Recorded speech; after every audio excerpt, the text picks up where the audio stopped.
prakticky děláme ty věnečky jakože tím standardním způsobem, že vlastně klademe větvičky a vlastně pokrýváme celou plochu těch věnečků. My ještě to děláme trošku jinak, že vlastně děláme to tím standardním způsobem a pak ještě jakoby zkompaktníme celý ten věneček vlastně, jo, že je to taková jako pucinka prostě, že nám nikde ty větvičky jako netrčí a tak, jo, že většinou vlastně máte klasický věneček, kde vám takhle jako trčí ty větvičky, ale my to pak prostě ještě jako zahlazujeme vlastně a úplně děláme jako do dokonalosti.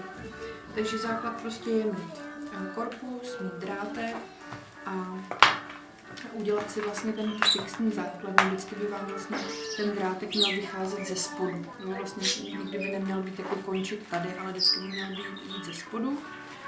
Pak vlastně si nachystat ty větvičky, které máte vlastně to má vlastně alíc, takže tím hezkým prostě nahoru. A nachystáte si vlastně chomáček, tím prvním určíte ani tak jako tu tloušťku, nebo jak vlastně ten věneček bude široký. Čím víc toho nakladete, tak se vám vlastně zmenšuje ten střed. Že? Takže prostě nakladete si takhle, abyste to vlastně měli po celé polovině toho věnečku. A pak vlastně fixujete takhle vždycky jednotlivě vlastně tu vrstvu. Další ta vrstva vlastně se zase naklade. Pokud se vám třeba stane, že vidíte, že vám to tady prostě, jo, takže vlastně, že vám to tady kouká, tak na to vlastně nakladete další vrstvu, která vám to zakryje. No, takhle vlastně pokračujete až do toho konce, kdy jste pak asi nějak takhle, tady už prostě tenhle věneček je udělaný tak jako ledabele, protože vlastně se na něho u nás přikládá ještě další a jsou to tady takový ti bucláčci, ale vlastně nejtěžší asi, co na tom věnečku je, tak udělat nějak ten závěr, aby to vypadalo pěkně. A nebylo tam vidět to zakončení.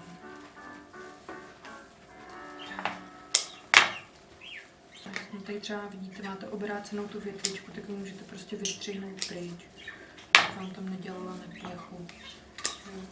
Nejlepší je prostě, aby vlastně ty větvičky tady pak končily všechny jako stejně.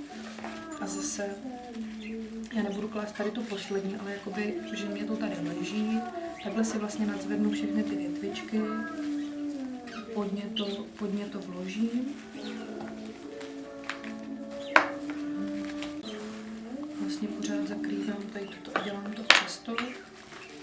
A pak vlastně, až to mám úplně zafixovaný, tak se tady tyhle větvičky ostříhají.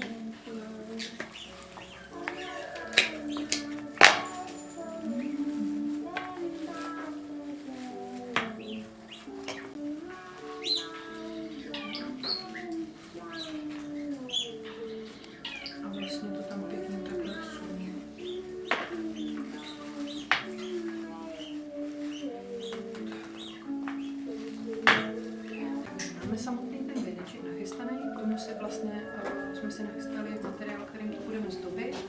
Potřebujeme prostě vodce, 4 a 2 svíčky a vlastně materiál. Důležitá věc vlastně je ta pistol, můžeme to všechno jako drátkovat, ale vždycky je dobrý jiný, protože můžeme přilepit i dekorace, které se nadrátkovat nedají. Takže můžeme začít tím spodním, což bude to je barvený borůvčí.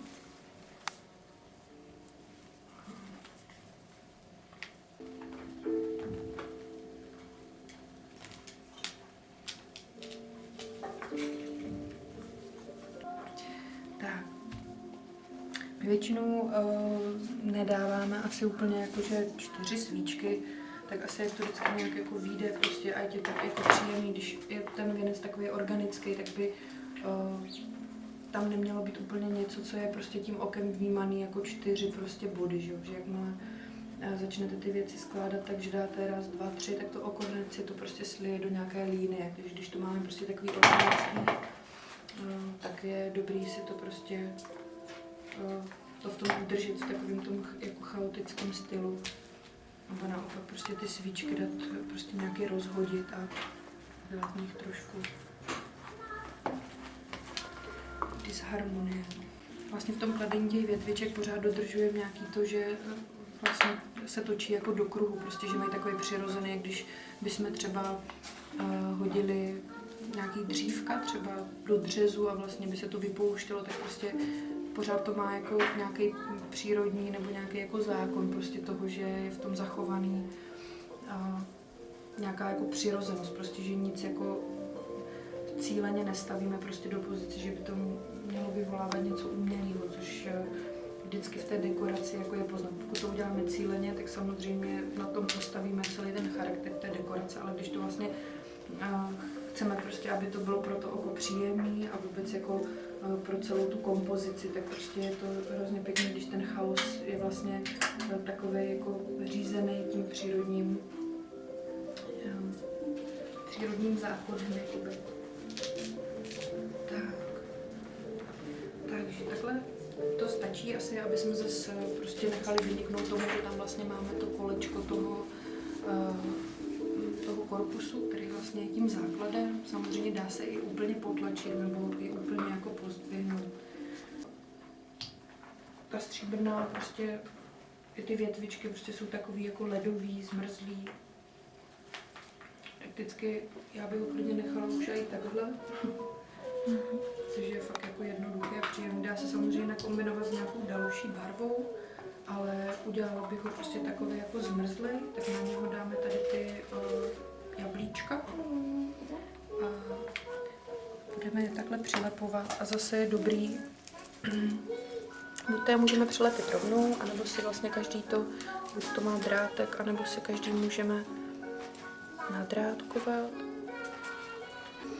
A v tomhle případě, když to zdobíme, tak samozřejmě, když nemáme ještě v oku ty proporce a to, jak ten věneček je vyvážený, tak si to klidně na to můžeme nějak jako rozestavět, prostě dát, říct si, jak by to, prostě kde by to mohlo být pěkný, kde potřebujeme doplnit vlastně nějakou, jako, když tady budeme mít hodně materiálu, tak zase, aby prostě ta kompozice celého toho věnečku vlastně byla vyvážená.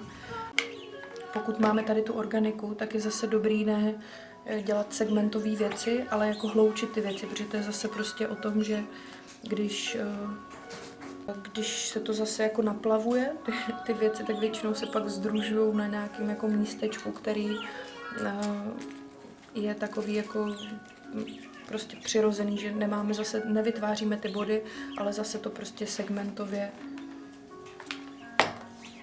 oživíme.